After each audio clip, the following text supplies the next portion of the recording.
Welcome, Captain Moto here, and today we're doing a little something different.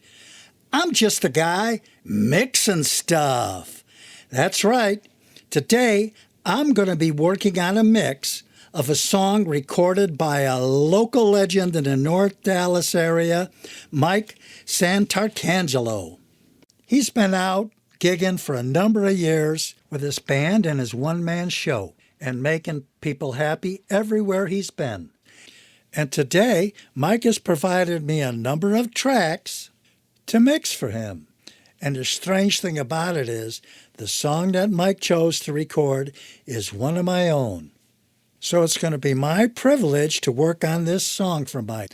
I previously did a video on adding some effects to this song, but today I'm going to take Mike's raw tracks, put them in a mix, and do what I'm going to call a little mini mix for you that shows you how I go about it, how I blend these together, what effects I use, and we can evaluate the outcome when we're done. So, hold on to your seats, boys and girls. We're diving right in.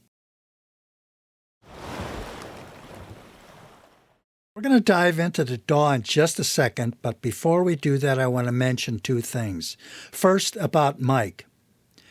After performing with his band and then doing a one-man show for years, he's put that gigging process on hold, and currently he's spending more time honing his guitar skills and apparently working more on his recording skills. So, I'm working with Mike on sort of a collaboration basis here, so we both get an opportunity to improve our recording and mixing skills together.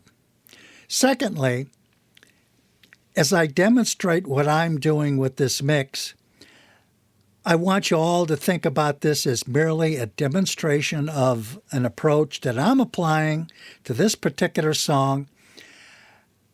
As I said, I'm just a guy. I'm no expert. I'm not trying to create a tutorial on the best way or the only way to mix. This is just an approach on what I'm doing with this song. And if you can learn something from it, great. I'm sure you've got your own methods. And as I said many times before, creating and mixing music is a creative process, and we all need to develop our own style. So, sure, there are probably some rules of thumb and some good practices we all need to embrace, but once you get beyond that, it's all a creative process. So, with that said, let's jump into the DAW. Okay, here we go. We're in the DAW, and I'm using Studio One version 7 Pro. Mike also uses Studio One. And let's take a look at the tracks he sent me. There's a drum track, bass, a guitar part called intro. There's a lead guitar, a rhythm guitar, a small solo piece, a main vocal, and a harmony vocal. Now, what I've done with all the tracks that Mike has sent me is I've combined them into a mix that I call Mike's Raw. They're not processed. I just took all the raw recordings and put them in a mix. Next, Mike did a preliminary mix where he added some effects himself. That's what I'm calling the Mike S mix. And then we have a third mix, which is the Moto mix, and that's where you get a chance to hear what I've done with it. So let's jump over and give a listen to what this all sounds like. Okay, we're going to start out listening to the bass and drums. Now this will be the foundation for everything else we layer on top of it. Now I provided these two tracks to Mike as the foundation, so I won't be doing much with those. First one up from Mike is going to be his intro. Now that's kind of dull, it's unprocessed, nothing going on. Next, Mike has added his effects. I think he's using an amp sim.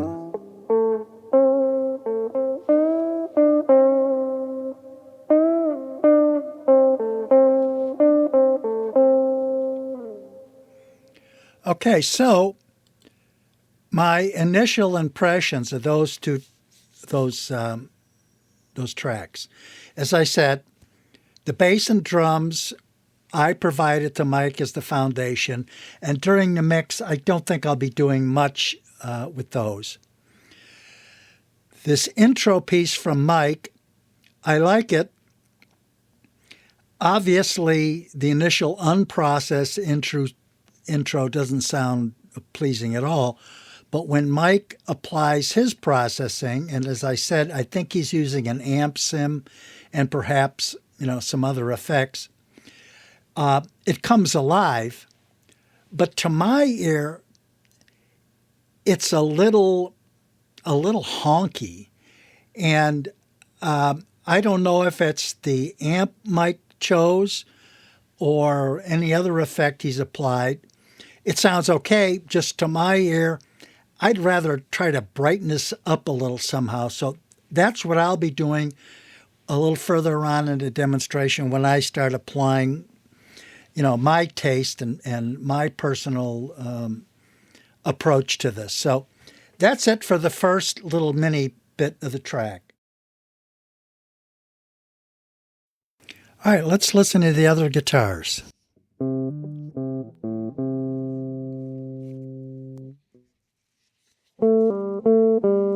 Little bit of the lead guitar.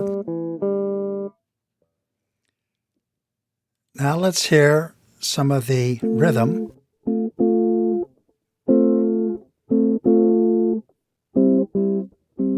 Put those two together.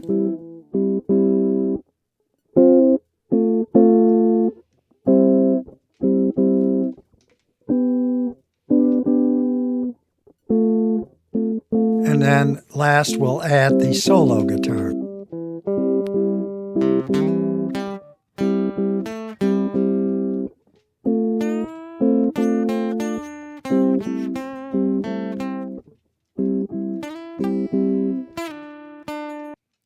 Okay, I think that gives you enough of a flavor to get a sense of what the starting point is as we start to bring this together all into a cohesive mix. Okay, we heard the guitars. Now we're going to look or listen to the most important element, and that's the vocals. So let's just give this a quick listen. Come on down to see me. I'm sitting here all alone. Come on down to be with me. I'd like to hold your hand. Well, I don't know about you, but to my ear, that's a great performance. I think the years of live performance have honed Mike's vocal skills, as well as his ability to manage the microphone. We don't have any plosives. I don't detect any sibilance of any significance in his voice. So all in all, he's got a good performance, good mic technique, no significant sibilance. So I don't think there's going to be a lot to work on, but I will tweak it a little bit. Now that we heard the vocal, let's hear what all those raw tracks sound like in a mix. Just to hold you in my arms.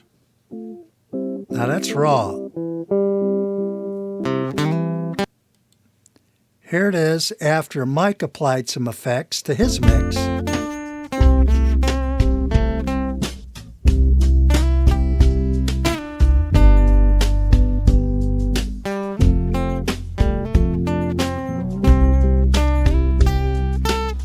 Not bad. I think the lead guitar sounds a little thin, but we'll tweak that. And now give a quick listen to Come my on mix. down to see me.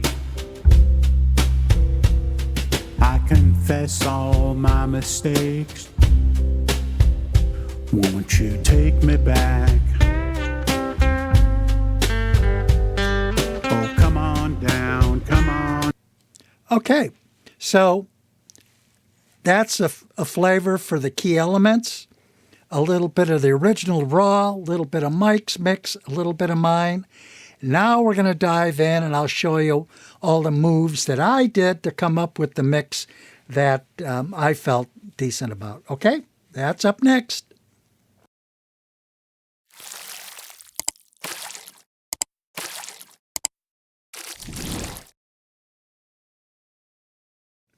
We're into starting the mix, and the first track we're going to look at is this, really the simplest track of all, the small intro guitar track, but I, quite frankly, found it to be the most challenging. Let's listen to what it sounded like raw. Remember, I wanted to brighten that up. Now, I believe Mike put an amp sim on it, so I took that track and I added an amp sim. Nothing particular special about this. This is called a Scuffum amp. I don't even know what kind of amp this is supposed to be. I just picked it because it was available on my menu. So I added an amp sim. Let's see what that sounds like. Turn it off. Okay, getting there. Now what I did was I duplicated that track and I added the same amp sim on the duplicate track. But then I started getting crazy. I took an EQ, and remember I said I wanted to brighten this track up? Look at this crazy EQ. I probably could have done it simpler, but this is what I ended up with. I cut out all the low, cut out about a little over 200 hertz, cut out about 450 hertz, and then boosted all the highs. Okay? Then what I did is I added this crazy room reverb, which is a tunnel room reverb. I know, it's getting crazy. Then what I did is I added a little bit of this distortion, which is the red light distortion stock plugin from Studio One. Then I sent it over to a plate reverb. Let's hear what all that sounds like.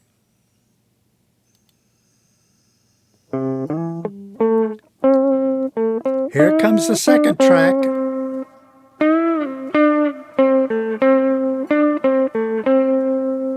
Now I'm going to pan the original track left.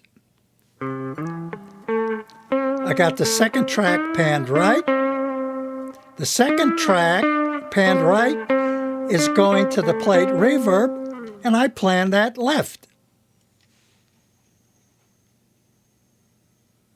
So that's where we ended up. That's what I'm running with. Hell or high water. It sounded like something interesting to me.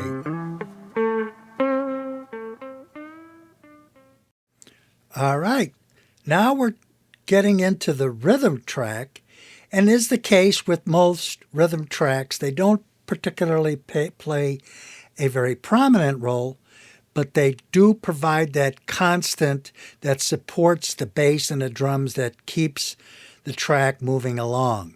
So let's see what this thing sounds like raw.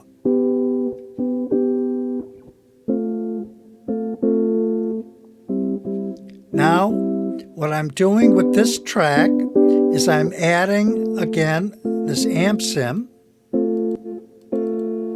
And it's the same Scuffum amp sim, except I'm using some of their presets. And on this one, it's good old preset number 20 called Clean Duke, whatever that means. I adjusted the treble a little bit, cut the bass back a little bit, but otherwise this is their preset. Good old 20 Clean Duke. That's a little different from the amp sim I used on the other guitars, which was good old number 42, called Soulful Clean. Don't ask me to explain what these amps are, but what I'll do is I'll leave a link in the notes if you want to check out these Scuffham amp sims. On all the other guitars, it was number 42. On this rhythm, I'm using 20, called Clean Duke. Okay? So I add that. Let me turn that on and off. Back on. It brightens up a little bit. Next thing you know, I did was I added this EQ. And if you look at the spectrum on this rhythm guitar, you see even before I put the EQ on, there's nothing here. It's all in the mids, the lower mids. There's nothing in the low end, nothing on the high end, just a little tiny bit. So when I put this EQ on, I selected a preset called Guitar Clean Acoustic. And as you can see, it's boosting those mids, so it's enhancing what's already there. It's trying to add a little something up here, even though there's nothing going on. But when I turn it on and off, it does make a difference.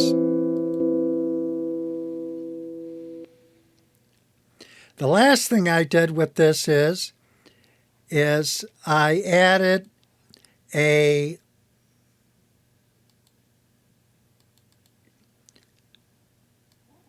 compressor, kind of stabilize that, to stabilize it. Let's look back at this, and you can see a lot of areas where it gets loud, then quiet, loud, quiet, loud, quiet, a little bit louder, okay, then it gets loud. So my intent by applying the compressor was to try to level that out a bit. And we'll hear that as we move forward. So that's what we did on the rhythm track. And I think what we're going to do next is we'll do the solo. All right, now we're going to take a listen to the solo guitar. And a couple things I did here. One, I'm applying another amp sim, but this time it's a little different.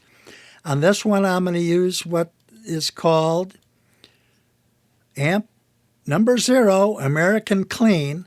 So far, that's 3 amp sims I'm using because I think Mike used one guitar. I believe it was a PRS hollow body. He switched pickups for these different parts, but I want to enhance and spread these apart a little bit by using different amps, okay? The next thing I did here was I'm adding the same clean EQ that I used previously. Then I'm going to add a compressor. Then I'm going to add the plate and add distortion. And as we look at this track, we'll see that I also made some volume cuts using the gain envelope. Some of these are very surgical, where I saw a big peak at the beginning of the note, and others a little wider, where I thought the whole part was a little too loud. You can see I've done that throughout. Usually where we had a really big peak, I did some surgical cuts. So first we'll hear this raw, then I'll click on the amp sim. There's the amp sim. There's the EQ. There's the compressor. Now I'm going to send it to the plate. And a little red light distortion. So that wraps up the solo guitar. And I think that's it for the instruments. Next, we're going to go on to the really fun part, the most important element, vocals. All right, we're going to work on the main vocal track now. And this blue track here is the original raw vocal. This green one is the one that I'm working on, adding effects and edits. And above that, you see one of the guitar tracks I previously worked on. And the reason I left that up there was, remember I was using the gain envelope to do some of these strategic volume cuts and boosts, all this stuff up, down. I would typically do that on a vocal track as well. However, I found one significant edit that I had to make, and consequently, I had to go into Melodyne to make that edit. And let's see if I could find it. I think it's right here. This phrase here on the original track was not part of the original lyrics. Mike sort of ad-libbed this on the fly, which would have been fine, except when he got to that and he ad-libbed, he went off key. So I wanted to correct that. And rather than tune it, what I did was down to see me. I cut it out. So just give it a listen. You'll hear him go out of I tune. confess all my mistakes to you. So that to you, he goes out of tune. So what I did was I went into Melodyne to correct that, and I'm going to wait till the track comes out here. What I did was I made a few copies of that. One is the original. The next is where I just chopped it off. And you'll hear that it doesn't sound very good at all. The third one is my preliminary Melodyne edit, where I used Melodyne to cut that phrase out. And then I manipulated the track a little bit with Melodyne to try to smooth it out a little bit. I've got a little more work to do there, but I'll let you hear it. Here's the original. I confess all my mistakes to you. Now the next one, if I just cut it off, you'll hear it doesn't sound right. I confess all my mistakes. See, the to you is gone. Here's a preliminary Melodyne edit. I confess all my mistakes. So you could hear at the end of that, I pitched it up a little bit, and I had to actually drag out that word to make it fill a little bit more of the gap as though it was somewhat of a natural transition. I'm not going to go too much into Melodyne, but I'll just pull up this quick view. If you've never worked in it, every note is represented with one of these orange blobs.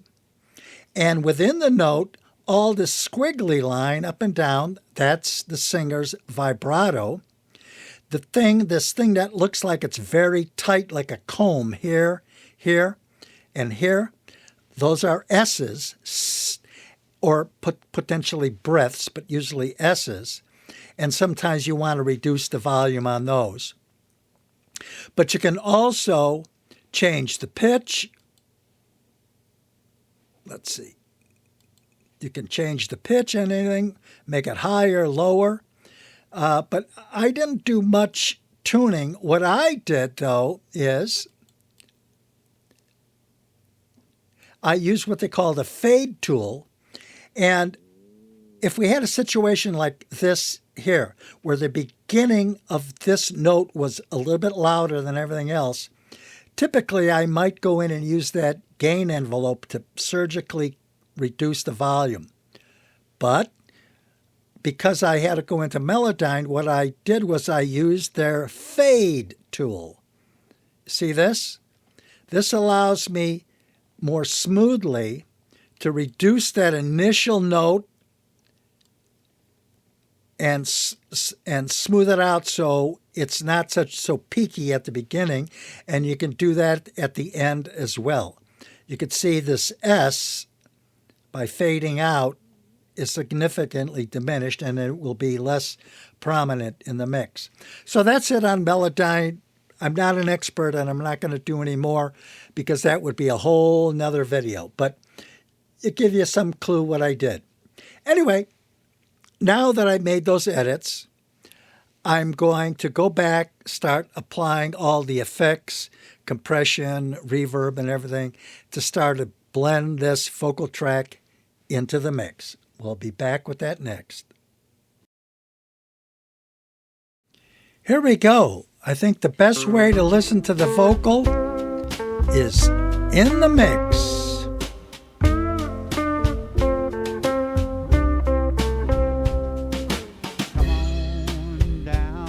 All right, that's raw. Here's what I'm doing. Number one, I'm adding an EQ.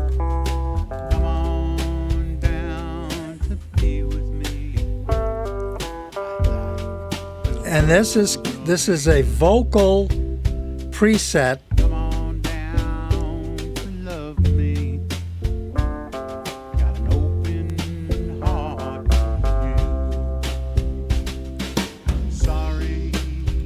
That's something. Let's move on next. I'm adding a compressor.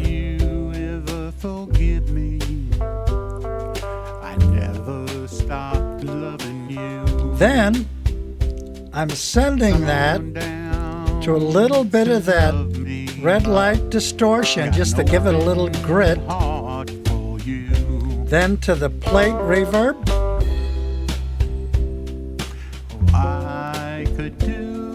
And the room. Let's listen.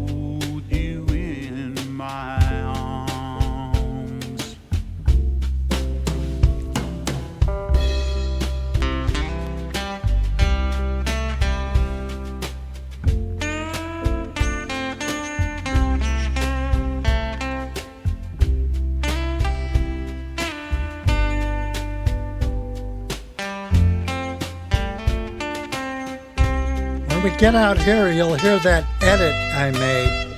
Let's see if it sounds decent.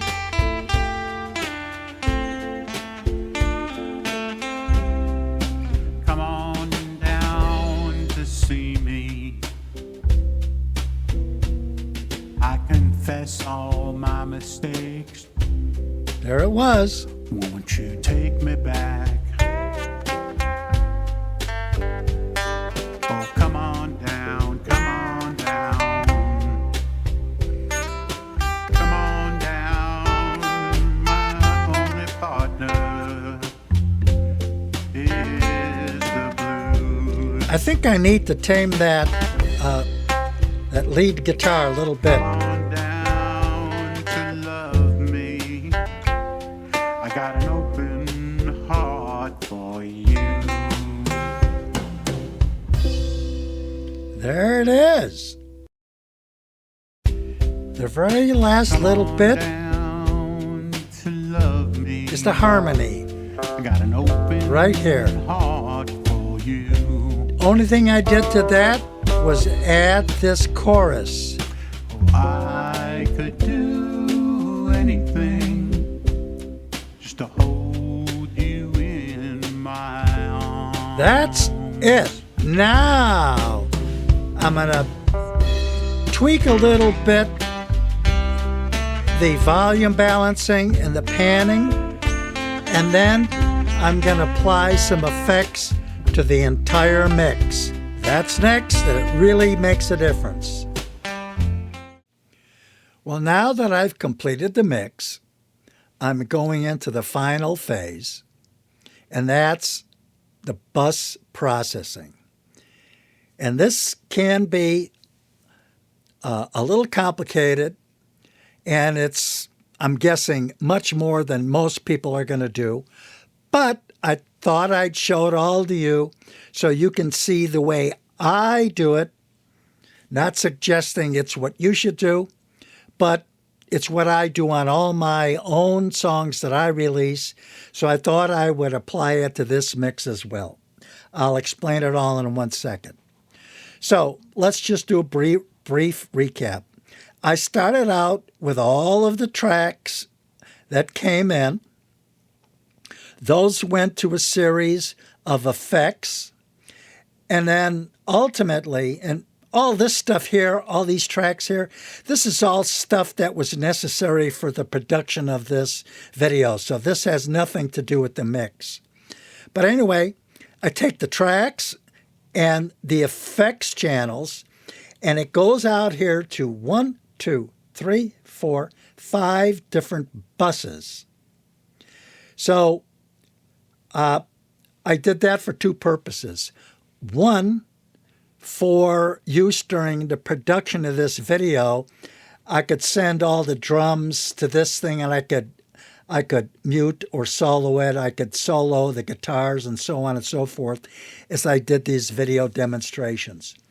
But secondly, and more importantly, that this is integral to what I do when I'm processing my final mix.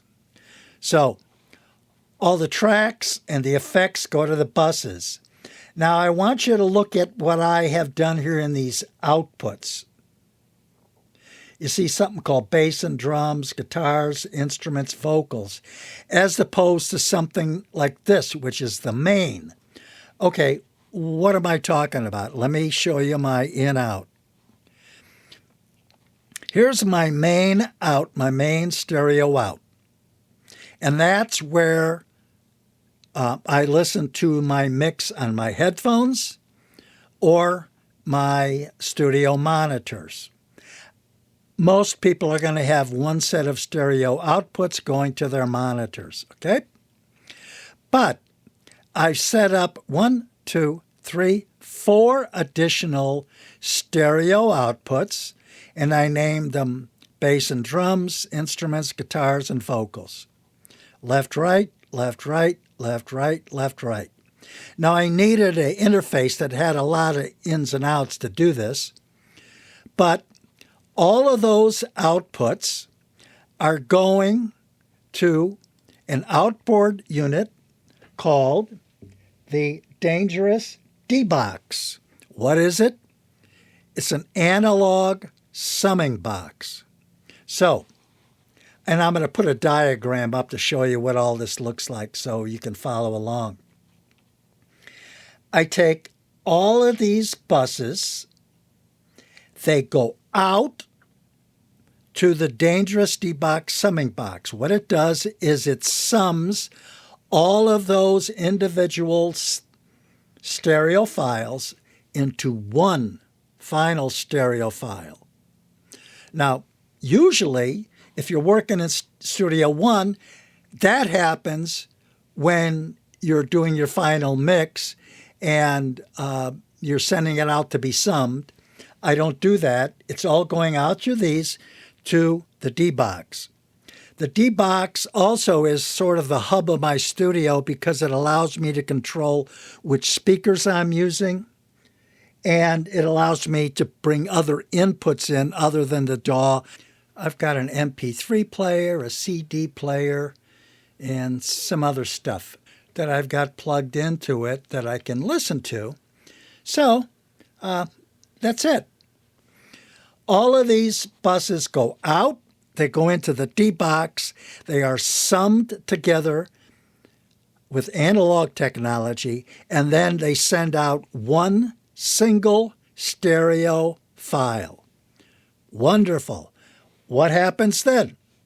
That single stereo file goes to another piece of outboard gear called the Tegeler Audio CREM. What does that thing do? It takes that single stereo file and it applies additional Pultec style EQ and compression. Once I dial that in the way I want it, I send that back out, and it is then ultimately recorded on the final track, which becomes the track that I release. So the buses go out to the D-Box sums it. Out of the D-Box, it goes to the Tegeler CREM. Some additional EQ and compression is applied. That then is coming back into the computer, and it's being recorded on a track. I know, gets confusing, but I'm not done. On that track, I apply 2 more plugins. One from a company called Keve Audio, and this is what is called the N-Fuse, and this is a bus processor and allows me to manage the input level and the high-pass filter. It adds saturation. It adds additional levels of equalization. It adds additional levels of compression for that glue. And then it allows me to add more stereo width to the sound field. That's called the Keve Audio N-Fuse. I'll put a link to that in the notes. Okay, comes out of that, and it goes then into one more piece of equipment, or not a piece of equipment, but a plug-in, and this is a mastering plug-in called a Master Plan. And here I can do some additional EQing, and I can manage the loudness and additional width. I'll put a link to that thing as well. So when it's all said and done, that's my complete and total process for releasing a song. Now that I've walked you through everything that's on this, we're going to go back and give it a listen.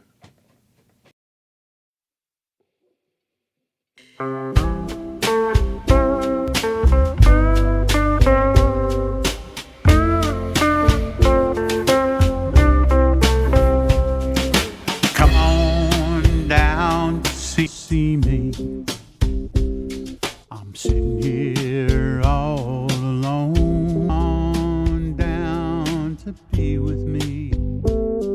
I'd like to hold your hand, to hold your hand. Come on down to love me. I got an open. Sorry, I just walked away. Just walked away. What I'd said I'd never do. Can you ever forgive me for stop loving you? Come on down to love me. Got an open heart for you.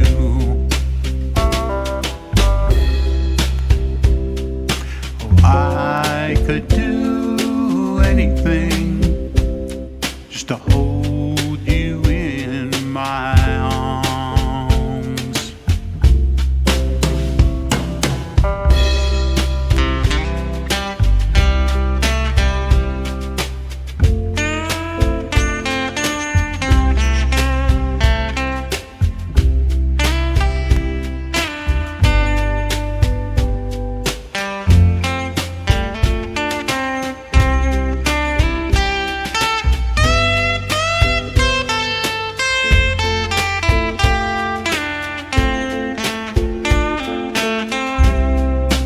Come on down to see me. I confess all my mistakes. Won't you take me back?